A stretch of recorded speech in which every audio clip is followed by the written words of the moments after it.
Subject मैंने अपना background मैंने अपना ग्रेजुएशन हिस्ट्री से किया था, तो मैंने हिस्ट्री एज एन ऑप्शनल लिया था।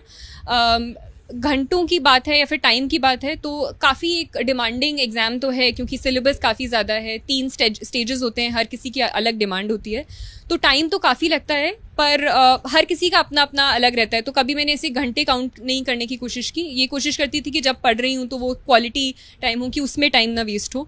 तो एक स्ट्रैटेजी बनाना आई थिंक अपने अपने अकॉर्डिंग बहुत इंपॉर्टेंट होता है, जहाँ आप अपने लिए टारगेट सेट करो, एक लिमिट करो मटीरियल को, तो आई थिंक वही हेल्प किया मुझे। आप किस तरीके से टारगेट सेट करती थी, क्योंकि हम जानते हैं कि जो लोग इंटरव्यू देख रहे हैं उसमें से कई सारे एस्पायरेंट्स भी हैं, अनफॉर्चुनेटली उसमें वो भी कई सारे लोग हैं जिन्होंने इस बार एग्जाम दिया था, लाखों लोग हैं जो एग्जाम देते हैं क्लियर नहीं कर पाए थे। तो क्या कुछ वो टिप्स हैं, क्या कुछ वो स्ट्रैटेजीज हैं जो आपके लिए फेवर में काम करी? आई थिंक क्योंकि मटेरियल बहुत ज़्यादा अवेलेबल है इस समय मार्केट में यूपीएससी का, तो मटेरियल को चूज़ करना सबसे ज़्यादा इंपॉर्टेंट हो जाता है। तो apart from the basic books जो कि ऑलरेडी लोगों को पता होती हैं कि इस सब्जेक्ट में इस सब्जेक्ट में, उसके अलावा मैं सिर्फ अपने नोट्स पर ज़्यादा फोकस करती थी रादर देन कोई बहुत स्पेसिफिक मटेरियल। तो करंट अफेयर्स की भी मैं न्यूज़पेपर पे बेस्ड सब्जेक्ट जो आपका वो है सिलेबस है, तो सिलेबस के अकॉर्डिंग जो कीवर्ड्स हैं उसके अंडर मैं अपने नोट्स बनाती रहती थी और उसको ऐड ऑन करती रहती थी ऑन अ डेली बेसिस अपना। तो वो आई थिंक मेरे को आंसर राइटिंग में काफ़ी हेल्प किया in terms of providing an as in terms of a better answer. तो आई थिंक ऑप्शनल में भी, जो कि मेरा हिस्ट्री था और करंट अफेयर्स में, I use my own notes which I think helped. Shruti, ये आपका कौन सा अटेम्प्ट था? ये मेरा सेकेंड अटेम्प्ट था। पहले अटेम्प्ट में आप कहाँ तक पहुंचे थे और वो कौन सी गलतियां थी इस बार आपने गौर किया और इस बार वो गलतियां दोबारा नहीं होने दी? पहले अटेम्प्ट में आई थिंक सबसे बड़ी जो मेरी गलती थी वो फॉर्म फिलिंग में कहीं रह गई थी। एक अनफोर्स्ड एरर की वजह से मेरा जो मीडियम था मीन्स एग्जामिनेशन का, वो इंग्लिश से हिंदी हो गया था।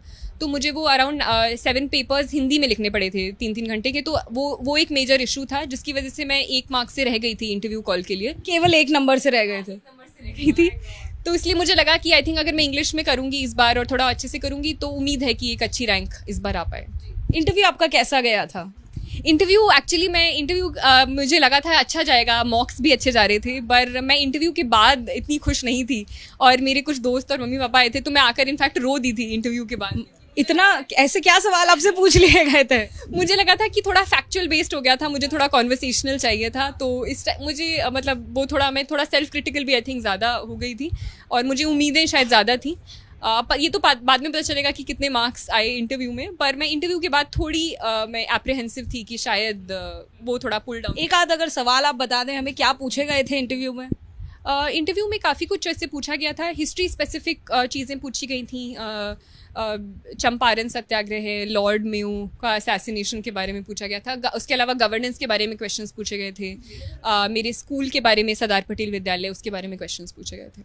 आपकी जो स्कूलिंग है वो भी दिल्ली में हुई है, आपका जो कॉलेज रहा है वो LSR रहा है, सेंट स्टीफेंस रहा है, यानी जितने भी टॉप कॉलेजेस हैं वहाँ से आपने पढ़ाई करी है। बचपन से हम ये माने कि आप A1 स्टूडेंट रहे हैं, हमेशा से स्कोर आपका 90+ रहा है।